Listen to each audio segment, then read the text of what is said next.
Hi friends, मी आज बनवत आहे मोकळी डाळ. हरभऱ्याची डाळ इथे मी 1 तास भिजत ठेवली आहे.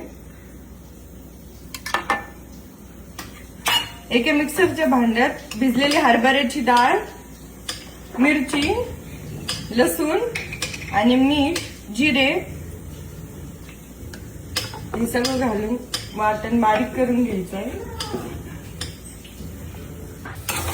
सगळं मिक्सर मधून काढलेलं वाटण, कढीपत्ता, हळद हे सगळं तेलामध्ये छान परतून घ्यायचंय.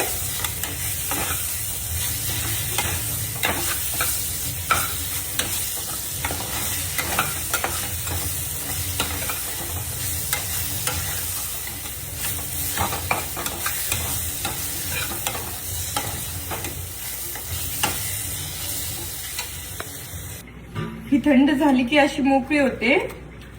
याच्यावरती कोथिंबीर, किसलेलं खोबरं टाकून तुम्ही वाढू शकता. ही तुम्ही नुसती पण खाऊ शकता, ही तुम्ही पोळी सोबत पण खाऊ शकता.